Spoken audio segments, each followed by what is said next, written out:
آج کتنا آسان ہو گیا نوجوانوں کے لیے زنا کرنا بھائی. لڑکیاں لا رہے ہیں, کرائے پہ لے کر آ رہے ہیں, طوائف خانوں میں جا رہے ہیں, دوستوں کو بتا رہے ہیں. او بھائی تم گورنمنٹ کے قانون کی مخالفت نہیں کر رہے, تم کس کے قانون کو توڑ رہے ہو؟ خدا کے قانون کو. کتابوں میں ایک واقعہ لکھا ہے, کوئی خاتون کہیں پچھلے زمانے میں راستہ واسطہ بھول گئی, کوئی جوان عورت تھی. پہلے زمانے میں ظاہر یہ لائٹیں وائٹیں تو نہیں تھی نا, رات کو اندھیرے ہو جاتے تھے, راستہ کہیں بھول گئی ہوگی. تو وہ ایک مسجد میں گئی, اس کو ایک نوجوان نظر آیا جو رات کو چراغ میں مطالعہ کر رہا ہے. تو وہ گئی اس کے پاس کہ مجھے رات کو یہاں مسجد میں کہیں کونے میں آرام کرنے دو, میں جوان عورت ہوں, کہیں بھٹک گئی, کچھ مسئلہ ہوگا.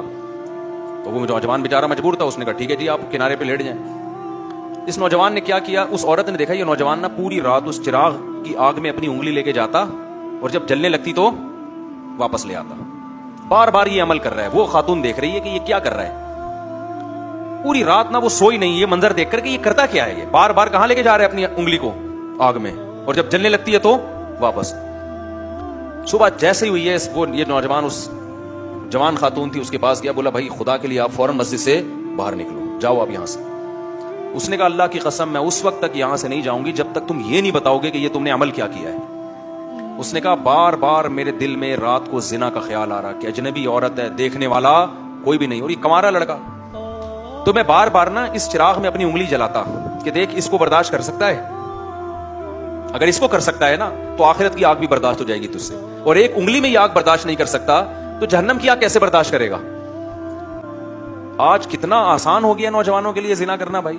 لڑکیاں لا رہے ہیں, کرائے پہ لے کر آ رہے ہیں, طوائف خانوں میں جا رہے ہیں, دوستوں کو بتا رہے ہیں. او بھائی تم گورنمنٹ کے قانون کی مخالفت نہیں کر رہے, تم کس کے قانون کو توڑ رہے ہو؟ خدا کے قانون کو. زنا کی اتنی سی اسلام میں یا خدا کی نظر میں ذرا سی اجازت ہوتی تو یوسف علیہ السلام جو مسافر بھی تھے اور خود ایک خوبصورت عورت دروازہ بند کر کے ان کو زنا کی دعوت دے رہی ہے اور دھمکیاں دے رہی ہے کہ نہیں کیا تو جیل بھجوا دوں گی, ایسے موقع پہ بھی یوسف علیہ السلام کہہ رہے اے اللہ مجھے جیل کی زندگی اس بدکاری کی زندگی سے زیادہ محبوب ہے, اور دعائیں مانگ رہے مجھے اس عذاب سے بچا لے. مسافر ہو اور اسے ڈر ہو کہ میں جیل, اور پھر چلے بھی گئے جیل بھجوا دیا اس نے, پھر بھی زنا کے قریب. بولو